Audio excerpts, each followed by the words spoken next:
Hey there, welcome back to a new video, which is Plan a Productive Month with me, July Planner. So, as we have a goal to clear the most competitive exam and we have to plan wisely for it, so here today I'll be sharing my July Planner with you all. I'm done with the initial chapters जो preparation के starting में करना would be very beneficial for those who are starting from scratch. So, I'm done with these chapters and this was my June planner.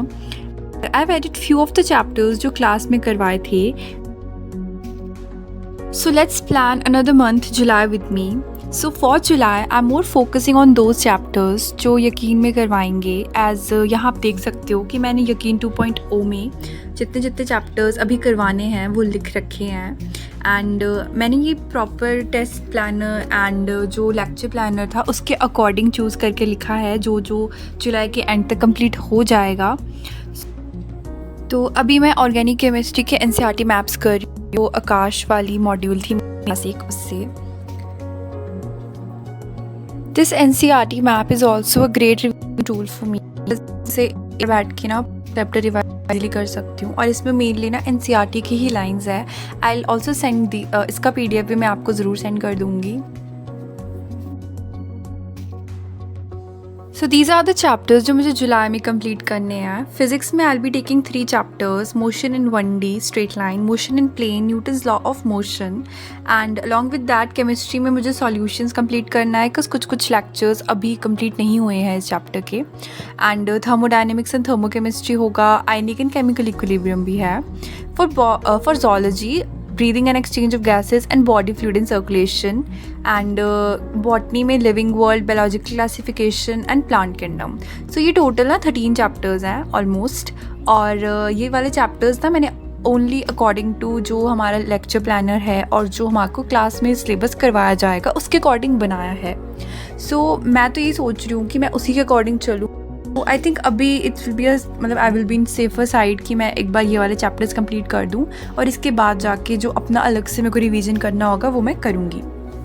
तो मैं आपको एक बार ना weightage बता देती हूँ. तो 1D में 2 क्वेश्चंस, 2D में 1 क्वेश्चन एंड NLM से 1 question along with friction. Solution से 2, थर्मोडायनेमिक्स एंड थर्मोकेमिस्ट्री से 3 से 4 क्वेश्चन आते हैं. आयनिक एंड केमिकल इक्विलिब्रियम से 3 से 4 क्वेश्चन आते हैं और ये बहुत इंपॉर्टेंट और मुझे भी बहुत टफ लगता है ये वाला पार्ट. ब्रीदिंग और बॉडी सर्कुलेशन से 3 चैप्टर, लिविंग वर्ल्ड से 1 क्वेश्चन, बायोलॉजिकल क्लासिफिकेशन से 2, प्लांट किंगडम से 3 क्वेश्चन. और टोटल क्वेश्चन ना 25 क्वेश्चंस बन रहे हैं अप्रॉक्सीमेटली. और 25 क्वेश्चंस का मतलब होता है 100 मार्क्स. तो जून में हमने जो प्लान करा था, मतलब जो मैंने प्लान करा था, तो उसके अकॉर्डिंग तो 80 मार्क्स उन चैप्टर से थे और 100 मार्क्स इन चैप्टर्स से हो जाएंगे. तो 2 मंथ में हमारा 180 तक का टारगेट तो कंप्लीट है. मतलब एक बार रिवीजन और सिलेबस कंप्लीशन के बाद की बात कर रही हूँ मैं. तो आई थिंक इस तरीके से अगर मंथ बाय मंथ चलते रहेंगे ना तो हमारा सिलेबस भी कंप्लीट हो जाएगा और थोड़ा हमें रिवीजन का टाइम भी मिल जाएगा लास्ट पॉइंट में. बिकॉज मेरा टारगेट है कि मैं दिसंबर तक ना मोस्ट ऑफ सिलेबस कंप्लीट कर दूँ. और इस मंथ मेरे को जैसे छुट्टियां हैं तो आई ट्राई कि मैं ये वाला पार्ट ना जल्दी से जल्दी कंप्लीट कर दूं. बिकॉज पिछले रिवीजन को मैंने सिर्फ 2 बार रिवाइज़ करा था और 2 बार रिवाइज भी आई से कि शॉर्ट नोट से रिवाइज़ करा था. But this time I am planning कि जो ये वाला पार्ट है ना, जैसे कि प्लांट किंगडम है, बायोलॉजिकल क्लासिफिकेशन है, मतलब बॉटनी वाला जो पार्ट है ये बहुत ज़्यादा थेरेटिकल है. मुझे बहुत थ्योरीज़ की लर्न करनी पड़ेगी और मुझे बहुत प्रॉब्लम आती है चैप्टर्स को पढ़ने में. अदर देन दैट आई से कि zoology वाला पार्ट मेरा ऑलरेडी कंप्लीटेड है. बिकॉज मैं इसके बस नोट्स जो मैंने करे हैं ना उन्हीं से रिवाइज़ करूँगी. और उसके बाद जो ये केमिस्ट्री वाला पार्ट है, केमिस्ट्री के लिए तो मैं सुधांशु सर के लेक्चर ही प्रेफर करूँगी और मैं उनको ही मतलब उनको मैं एक बार बना के उनसे रिवाइज़ करूँगी. सो अदर देन दैट ये जो हमारा फिज़िक्स का पार्ट है, फिज़िक्स के पार्ट के लिए तो मेरे पास 1 शॉट जो नोट्स है उसी को मैं करूँगी. So next in bio, I'm revising the NCERT of body fluids and circulation. Cause इस वाले एक चैप्टर को हमारे को करवाएंगे बट मेरे पास इसके ऑलरेडी नोट्स हैं. तो I be just revising it from NCERT only. और मेनली तो मैं इसके नोट्स ही प्रेफर करती हूँ बिकॉज मैंने उसमें ना टेबलर फॉर्म में इस पूरे चैप्टर को मतलब समराइज़ कर रखा है एक तरीके से.